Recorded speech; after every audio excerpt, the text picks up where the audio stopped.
acompanhe aí durante o seu dia. Gente, olha, 10 horas e 14 minutinhos. Edivan Martins, nossos queridos ouvintes, prestem atenção agora, ó. O câncer de colo do útero é um dos tipos mais comuns entre as mulheres, tá? E está diretamente relacionado à infecção persistente pelo papilomavírus humano. Lembra do HPV? A gente já chegou a comentar alguma coisa sobre isso aqui no nosso programa, né? Especialmente, gente, os subtipos de alto risco. Aqui no nosso país, nesse Brasilzão de meu Deus, é a terceira neoplasia mais incidente entre as mulheres, tá? Com estimativa de 17 mil novos casos por ano, segundo o Instituto Nacional de Câncer, o INCA. A doença tem maior incidência nas regiões... Adivinha, Edivan Martins? Quais regiões têm mais incidência da doença? Nordeste? E? Rio Grande do Norte? Não, Nordeste e Norte, né? E Norte. É, pois é. E aqui pelo Seridó, talvez, não sei. Pro nosso lado aqui, né? Infelizmente. Infelizmente, também falando, onde o acesso à prevenção e ao diagnóstico, que a gente tanto fala aqui, né? Precoce, ainda tem aqueles gargalos, né? Que a gente precisa aí sanar. E aí, para falar um pouco mais sobre esse assunto, gente, recebemos hoje aqui, mais uma vez, com muita alegria, nosso querido médico oncologista Pedro Vitor Nogueira, tá sempre conosco para tirar nossas dúvidas, né, e trazer aí essa informação, levar essa informação a você, principalmente para a mulherada, né, doutor? Seja muito bem-vindo, prazer tê-lo conosco, bom dia. Bom dia, Andressa, bom dia, Edivan, é sempre um prazer estar aqui de volta. Pedro, doutor, vamos falar um pouquinho aí, passar, né, esse recado para essa mulherada que precisa estar super atenta, né? Principalmente quando a gente fala de HPV. O que é o HPV? Como é que, né, a gente pega esse HPV? O que que acontece a partir do momento em que você possui esse vírus? É um vírus, né, doutor? Isso. Então, o HPV, que é o papilomavírus humano, ele é uma IST, né? Uma infecção sexualmente transmissível. Sim. E a partir disso ela dá um conjunto de doenças, um conjunto de alterações, tanto no homem quanto na mulher.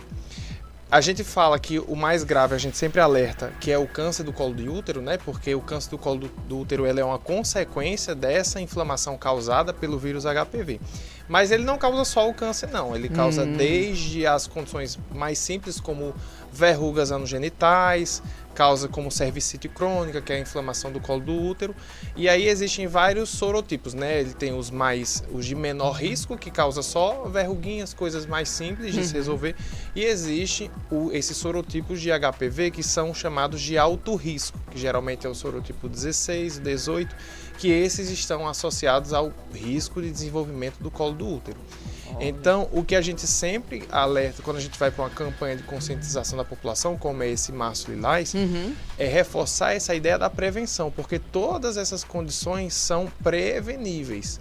Se a mulher partir do princípio de fazer os seus exames de rotina de saúde periódica, com avaliação ginecológica, todas essas condições são preveníveis. Então a gente tem estratégias de prevenção a partir de exames clínicos, testes laboratoriais e também a gente sempre fala também um pouquinho sobre a vacinação, que já existe a vacina contra o vírus HPV. A partir de que idade a mulher deve se vacinar e o homem também? Né? Na verdade, assim, existe uma recomendação para que as mulheres, a gente vacine os homens e as mulheres, principalmente as mulheres, independente da faixa etária. Essa questão da faixa etária é muito discutida por conta do que se tem acesso no sistema público.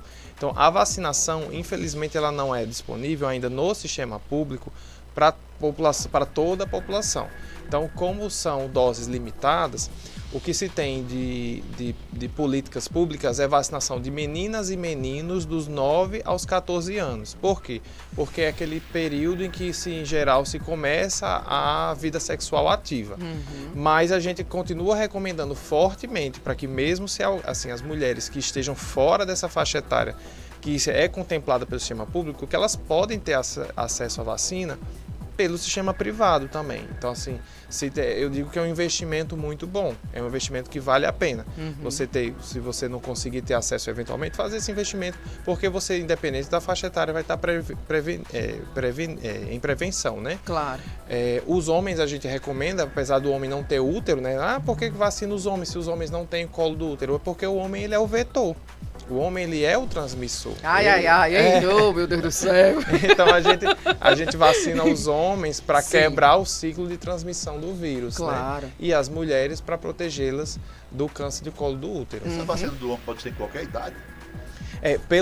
Pode ser em qualquer idade também. Então, 70 anos pode usar, Pode. vacinar. A gente recomenda mais fortemente naquela população sexualmente ativa, né? Porque que está mais exposta ao vírus, já que ela é uma IST, né? Que é uma doença sexualmente transmissível. Pois é, né? Eu acho que a cerne, que é bem importante da gente explicar, doutor, é justamente isso. Que às vezes a pessoa fala, HPV e tal, não, só vou ter HPV se eu tiver câncer. Associando uma coisa a outra. Tem essa associação, mas o HPV, ele vem antes, né? Ele pode causar outros tipos de doenças, né?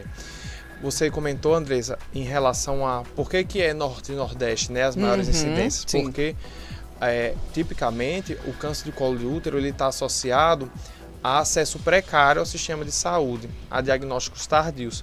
Porque existe uma estimativa de que, do momento da contaminação para o vírus HPV, ele não dá o câncer logo de cara. Então, esses HPV de alto risco, eles dão o que a gente chama de uma lesão no colo do útero, pré-maligna, geralmente uma feridinha, uma área de inflamação, e o termo técnico a gente chama NIC, que é uma lesão pré-maligna. E dá muito tempo para a mulher, se fizer o seu preventivo, fizer seus exames de sangue, fazer a cauterização dessas lesões, ou fazer uma raspagem, uma conização do colo do útero Até porque, antes de chegar no câncer. Não entendeu? é algo visível, né? Eu acho que é importante isso. A gente não consegue observar ali, né, o nosso colo do útero, né? Fazendo os testes. Então, no exame de preventivo, a mulher é examinada, o colo do útero ele é examinado, e aí geralmente colocado algumas substâncias como iodo, um álcool iodado dentro, assim, na superfície, aí ele detecta alguma área suspeita e já faz cauterizações e retirada de lesões. Nesse estágio ainda pré-maligno, antes de desenvolver o câncer. Em geral, a gente estima que até uma lesão do HPV antes de se tornar câncer, até ela atingir o estágio de câncer, é alguma coisa estimada em torno de 8 a 10 anos. Minha nossa, então... Então, assim, se a mulher... A gente fala que o câncer do colo de útero, na grande maioria das vezes, é uma doença prevenível. Se a mulher faz sua rotina de saúde periódica, faz seu exame preventivo rotineiramente, certamente vai diagnosticar a lesão do HPV no colo do útero antes de se tornar um câncer. Então, é nisso que a gente trabalha tanto, nessas campanhas de prevenção do Março Lilás. Reforçar com a mulherada, para a gente trabalhar essas frentes de prevenção, que é o exame de saúde de rotina periódica e a vacinação na população recomendada. O câncer de colo de útero só acontece com ato sexual. Ele é uma consequência, na grande maioria das vezes, em mais de 90% das vezes, associado ao vírus HPV. O vetor é o homem, então, primeiramente, o homem tem que se cuidar, que tem que ter a vacina, mas se ele não toma vacina, então, o que é que provoca o HPV em si, né? O HPV nessa transmissão desse ato sexual? Ele é transmitido durante o ato sexual. Sim.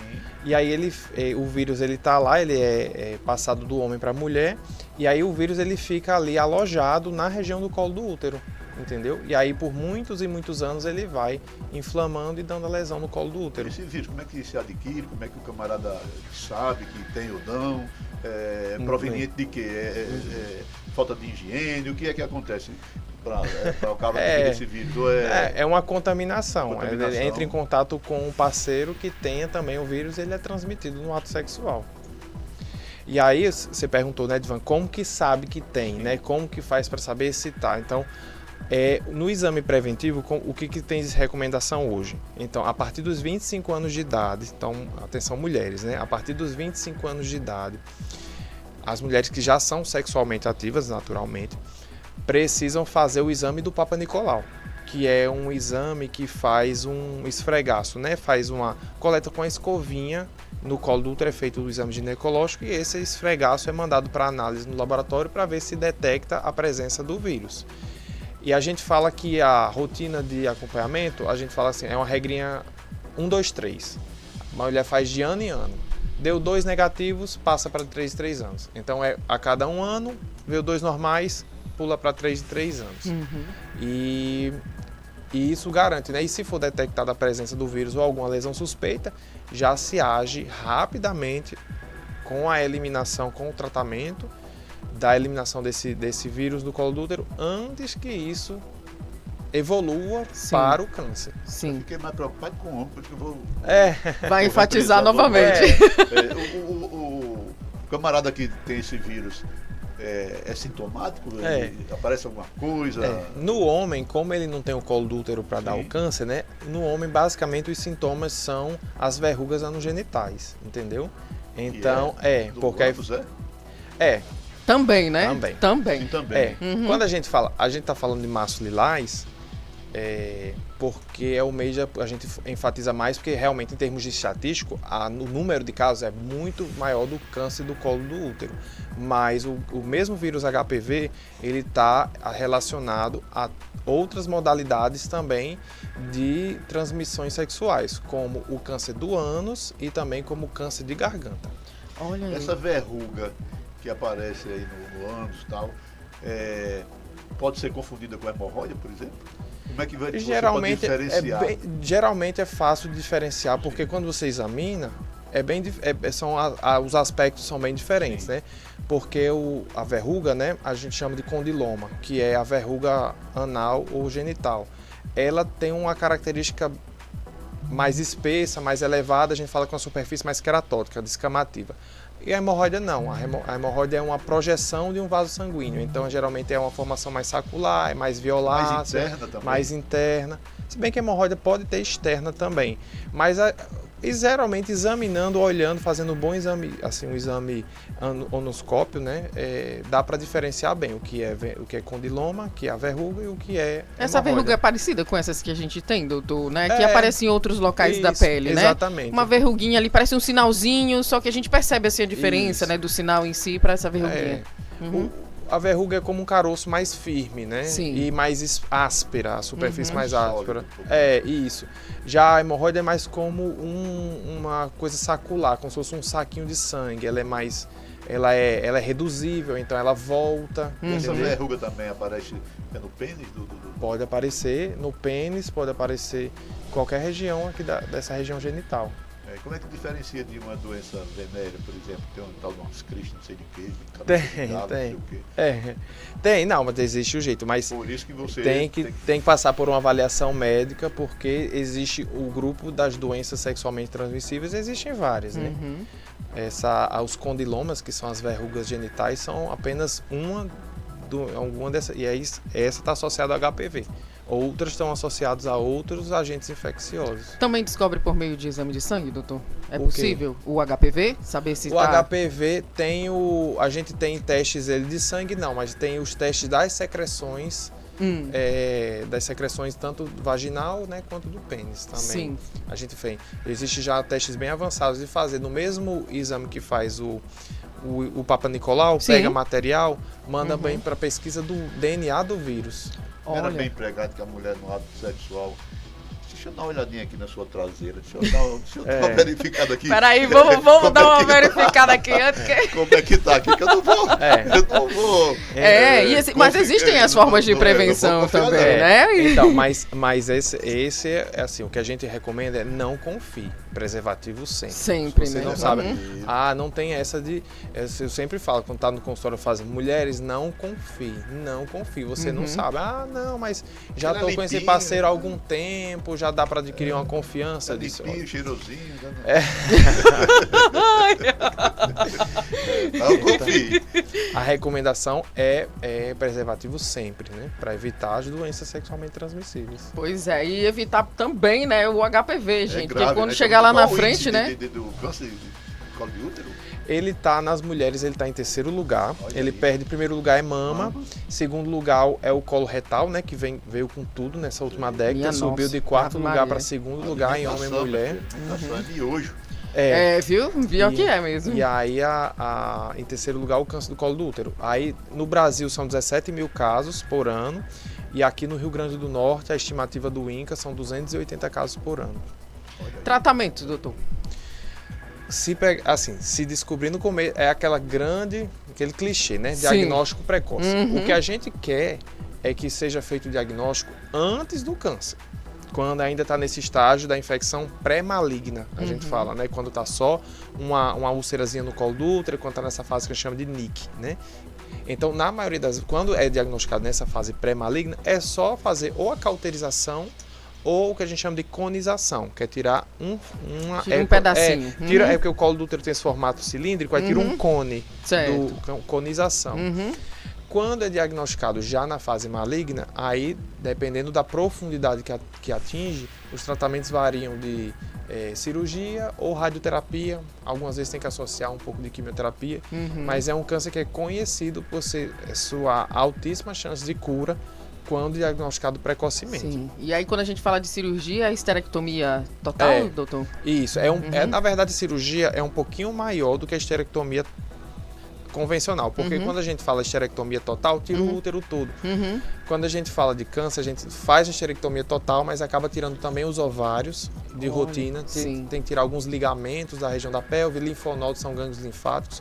Então é uma cirurgia um pouco mais ampla. Quando é câncer, é uma cirurgia um pouco mais ampla do que só a esterectomia. Entendi. E aí, realmente, nesse momento, quem não teve filho ou desejaria ter filho, né, acaba sem essa possibilidade, né, doutor? Se tiver que fazer uma cirurgia como essa, né?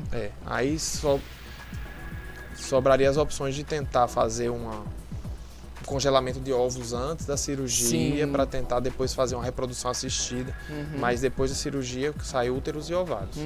Tem uma faixa etária mais específica ali para mulherada? Porque de repente a gente pode dizer que, né, tem esse tipo de câncer? Tem, doutor? A recomendação é para que comece a prevenção a partir dos 25 anos de idade. Mas eu digo assim, da própria doença. A doença em si tem assim uma faixa etária que atinge mais determinada faixa etária de mulheres? Ela é a faixa etária principalmente entre os 40 a 60 anos. São mulheres jovens. Sim. Por quê? Porque tem esse atraso da manifestação da doença. Então, o que a gente tem de recomendação? Adquiriu lá com os 20, mas vai aparecer só nos 30, 40. Então, exatamente. Lembra que eu falei que para adquirir o vírus, para a manifestação do câncer, tem um delay aí, um retardo de cerca de 8 a 10 anos.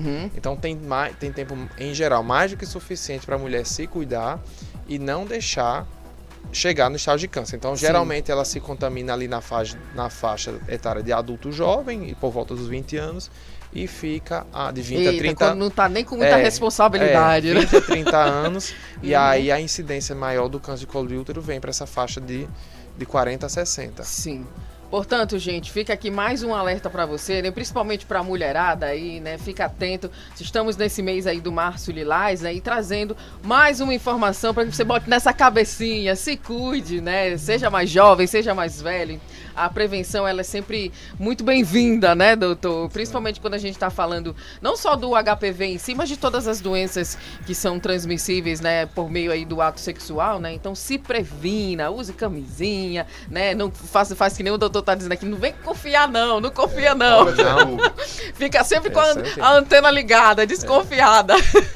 Que é importante. Eu digo isso para as mulheres, se tiver mulher que estiver ouvindo, não confie. Preservativo sempre. Exatamente, que a prevenção é a melhor coisa desse mundo. Pegar o cabo. Deixa eu passar aqui, só fazer uma avaliaçãozinha aqui no seu ânus. Se tem alguma verruguinha, se não tem. Hein? Mas não é só no ânus não, viu? Tem que olhar geral, o todo. Ixi, não pode ser só no ânus não. Vai ser. Sei não, viu? Mas ó, gente, mais uma vez. Acaba que segura, porque se a mulher começar a olhar mesmo, o negócio vai pegar. Mas tá certo, né? De se prevenir, como sempre. Hoje em dia tem a questão da camisinha feminina também, né? Não precisa nem depender do homem mais, né? Que antes dependia um pouco mais, mas hoje em dia não precisa não, viu?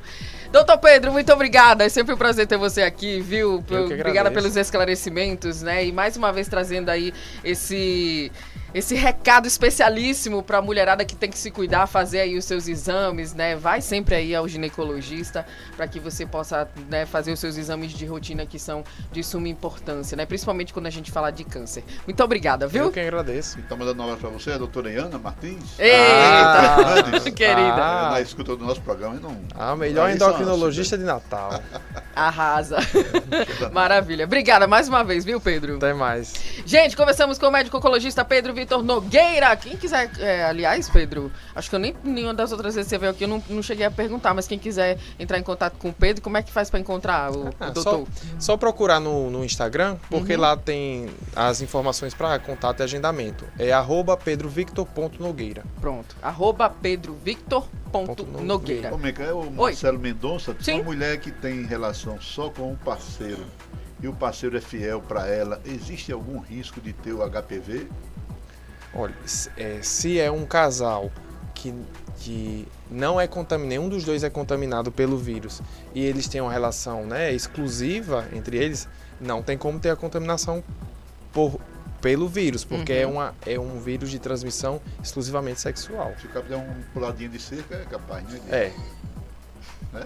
É possível. Fazer lá para dentro, porque só porque tem um senhorzinho de 80 anos que com o advento dos Viagra, dos negócios aí, tem saído por lá da cerca e trazendo a doença para a velhinha dentro de casa, rapaz, que isso, cabinha, serregões. É sempre uma situação muito delicada abordar isso quando a gente diagnostica algum paciente com, não só HPV, como qualquer doença sexualmente transmissível. Porque sempre gera uma questão até familiar, interna, de onde que veio essas... mas o examezinho é sempre aconselhável, né? Independente de qualquer coisa, que possa que outros fatores provoquem também um câncer de colo de útero. Já faz parte, a mulher já tem que fazer o exame ginecológico periódico, de maneira geral. Então já aproveita e já faz sempre o teste do HPV de rotina. Né?